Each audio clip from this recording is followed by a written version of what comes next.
ikannya tidak ada rasa bau tanah dan lemaknya kurang. Jadi kalau orang yang biasanya bilang makan ikan patin banyak lemak, ya alhamdulillah kalau ikan patin ini sangat enak dagingnya, segar dan tidak berlemak.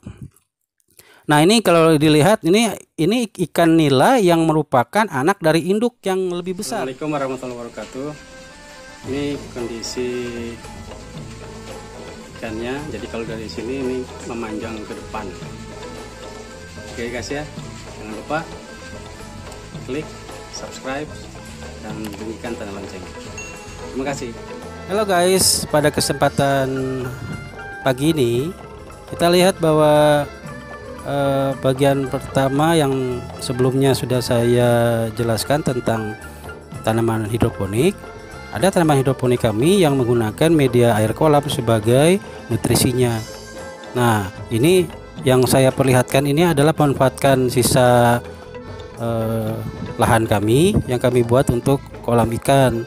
Nah, jadi ketahanan pangan di rumah kami sudah mulai kita lakukan dengan cara menanam sayur dan juga menanam atau melihara ikan. Sebetulnya ada 3 kolam yang kami miliki. Kolam pertama yang paling depan itu adalah ikan patin. Dulu kami juga dipelihara sama-sama dengan ikan bawal. Kemudian kalau sekarang tinggal ikan patin saja. Yang kedua adalah ikan nila. Nah, ikan nila ini sebetulnya ada juga ikan lain yang mungkin tidak terlalu kelihatan karena merupakan ikan dasaran, yaitu ikan gurame yang sudah cukup lama juga kita pelihara. Ya. Kemudian satu lagi ada kolam yang lebih kecil, itu dulu kita pakai untuk memelihara ikan lele. Ya, dulu pernah ikan lelenya sampai sebesar paha manusia, ya. Nah, tapi karena kolamnya sedikit retak sehingga air bocor, maka kolamnya sekarang kita keringkan. Nah, kalau kita perhatikan guys, bahwa memelihara ikan itu mudah sebetulnya, ya. Dan ikan nila ini tergolong ikan yang sangat mudah hidup walaupun tanpa adanya sirkulasi udara. Ya, demikian juga dengan ikan gurame. Nah, kami juga pernah memelihara ikan mas di kolam ini, tetapi setelah sekian lama percobaan yang kita lakukan, ternyata bahwa ikan gurame dan ikan nila ini sangat cocok untuk kita pelihara di kolam. Karena kami menggunakan sistem kolam semen, maka ini yang kita lakukan. Kedalaman kolamnya tidak terlalu dalam guys, cuma sekitar setengah meter saja. Panjangnya itu mungkin sekitar 4 meter dan lebarnya sekitar 1 meter. Jadi kalau ada 2 kolam yang sama ukurannya, tapi yang belakang yang ketiga itu cukup kecil karena lebarnya sekitar setengah meter lebih kali 2 meter saja. Nah, terlihat bahwa di bagian ujung guys kita menggunakan penyedot, ada pakai pompa penyedot kolam. Ini ada pipa-pipa yang saya pasang, itu digunakan untuk mengalirkan air ke hidroponik di depan. Kemudian keluaran dari hidroponik dikembalikan lagi ke kolam ini. Nah, sekarang kalau kita lihat guys, yang kedua ini sebetulnya ikan patinnya cukup besar. Ada yang kebanyakan sebesar paha, sebesar betis manusia. Ya, ada yang paling kecil mungkin sekitar 30 cm, tapi rata-rata mungkin bisa sampai setengah meter lebih panjangnya. Dan kolam patin ini kecenderungannya airnya sudah semakin hijau, sehingga tidak terlalu kelihatan di kamera mungkin ya. Kita cuma bisa melihatnya di riakan-riakan air yang terlihat airnya bergelombang terus. Itu artinya ikannya bergerak karena dia terganggu dengan kehadiran saya guys, ya. Nah, teknik pemberian makan ini kita lakukan 2 kali guys, pakai pelet. Pemberian makannya pakai pelet 2 kali, pagi dan sore. Kita kasih makan secukupnya guys, supaya ikannya peletnya tidak terbuang begitu saja. Nah, untuk ikan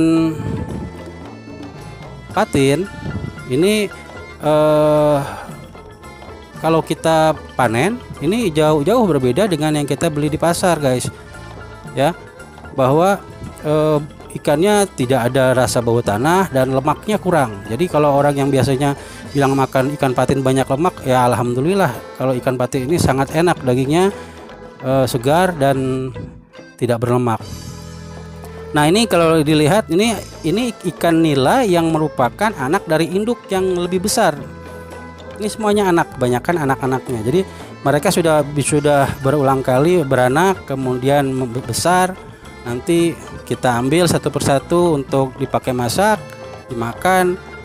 Nanti ada lagi. Jadi tidak habis-habis guys, tidak perlu kita beli bibit lagi berulang-ulang. Nah, cuma tekniknya satu, bahwa nutrisinya kita tambahkan dengan daun-daunan. Ya, karena kebetulan saya pelihara gurame. Nah, ini gurame cukup besar guys, bisa ada yang panjangnya mungkin sekitar 40-50 cm.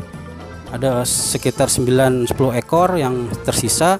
Ini rata-rata cukup besar dan mungkin umurnya di atas 2,5-3 tahun lah. Ya, pemberian pakannya sama, jadi sama rata. Cuma kalau tambahkan pakan tambahannya kita kasih sayuran. Biasanya kalau ada sawi-sawi yang dari belanjaan, sisa belanjaan atau masak, itu kita kasih sayur-sayuran. Kemudian dia juga lebih suka juga daun-daunan. Kayak ini saya kasih daun pandan, karena banyak pohon pandan di rumah, saya kasih daun pandan. Dan ini selain sebagai berteduh, tempat mereka bermain, juga dimakan guys daunnya. Sampai batang-batangnya biasanya sampai habis bersih, tidak bersisa. Kemudian kalau air hujan itu nggak ada masalah, kita masukkan saja ke kolam. Jadi bisa juga dijadikan pengganti air, ya. Karena sistem kolam ini saya pakai sistem kolam yang akan terbuang airnya bila penuh. Karena itu kita di situ ada paralon, terlihat bahwa ada paralon yang menjadi kontrol air supaya pembatas airnya tidak meluber sampai kepada semen. Ya. Nah, dengan cara seperti ini sebetulnya guys, bahwa tanaman yang kita pelihara jauh lebih aman. Ya. Maksud saya kolam yang kita miliki jauh lebih aman dari misalnya bila ada banjir, ya, hujan terus menerus, nggak ada masalah jadinya. Ya. Nah, ini salah satu contoh bahwa pemanfaatan tanah sempit bisa kita pakai atau kita jadikan pembuktian bahwa tidak ada alasan bahwa kita tidak bisa berkreasi, tidak ada alasan bahwa kita tidak mau mencoba. Jadi kita berani mencoba, memang perlu biaya, tidak usah berpikir investasi ini bisa menguntungkan, jangan, tapi ini merupakan sarana kita untuk menghilangkan stres. Biasanya kalau kami setelah pulang kerja misalnya suntuk, kita lihat kolam, mendengarkan suara air, melihat ikan bergerak, berenang-renang, berkejar-kejaran, itu sudah menghilangkan stres sambil kita kasih makan. Itu ya guys ya.